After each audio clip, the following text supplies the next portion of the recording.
Hey, what's up guys? MKBHD here, and this is the one we've been waiting for. This is the one I told you to skip iPhone 8 for.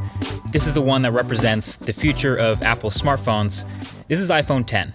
And while it doesn't say X anywhere on the front of the box, people are pretty much always going to call this one the X. I've just accepted that.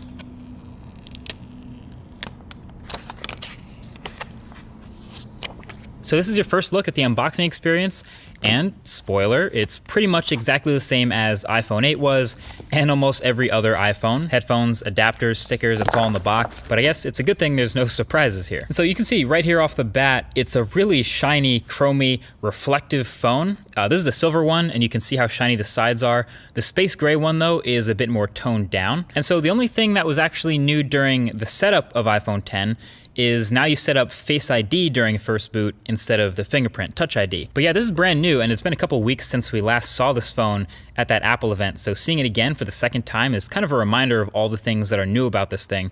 Obviously, the biggest difference is the display up front, the 5.8-inch OLED corner-to-corner screen that fits in a footprint smaller than the iPhone 8 Plus, which has a smaller screen. So naturally, pretty much all the focus is going to be on that, and the notch at the top, and how apps handle it, etc. And I can tell you that aside from all the incompatible apps I've come across that are going to have to get updated, my experience with the display panel itself have been pretty decent so far. It's bright, it's contrasty, well calibrated, definitely not oversaturated like some OLEDs can be. And just handling and playing with this phone in the studio here for the first time, it's answered some immediate questions that I had about it from the last video. So first of all, since there's no home button, obviously, you have that swipe up gesture to go home, but we were wondering, how do you take a screenshot? That is power and volume up.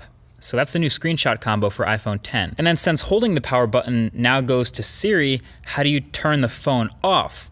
Well, it's going to be long pressing the power button and volume up key, and that'll get you to see that power off menu. So those are two new key combos to memorize there. And then of course I was reminded of how many gestures there are now to memorize. Obviously when you get rid of a button, there's a whole bunch of swiping and gestures to replace it. So there's the multitasking and app switching motions, which are pretty similar but both kind of useful in their own way. Depending on how you use the phone, really. That's on top of the screenshot and power off combos, plus long holding the power button for Siri and double pressing it for Apple Pay. But basically there's a lot going on, and if you're gonna make a phone that's all screen, obviously you have to be able to do it all without a lot of buttons.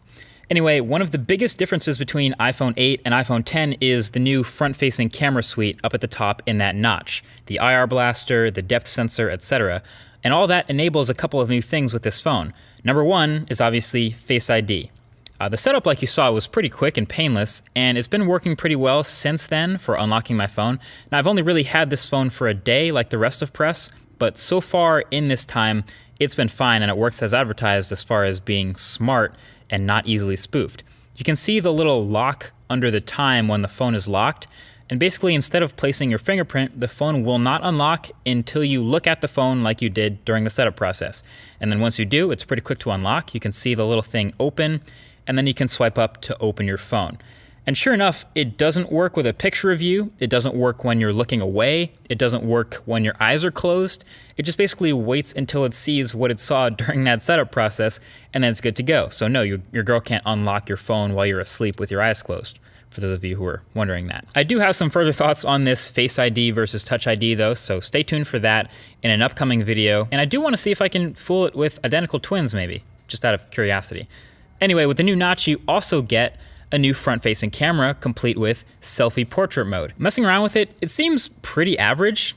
Interestingly enough, that Pixel 2 that I've been testing seemed way more confident with the front-facing camera portraits than the iPhone 10. Now there's no doubt both of these will get better with time and software updates, but just from turning on portrait mode, switching the front-facing camera, and snapping a picture, these are the types of results you're gonna get. There's a pretty big difference between the two if you ask me, especially if you're looking at edges and hair and things like that. And sometimes the iPhone just didn't want to blur the background at all, just got really picky about the lighting. But that's something, again, we'll be testing a lot more for the full review of this phone.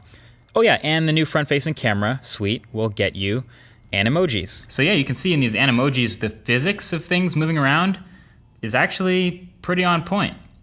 So if you're into it, you can map your face to a cartoon animal head and send it to someone in iMessage.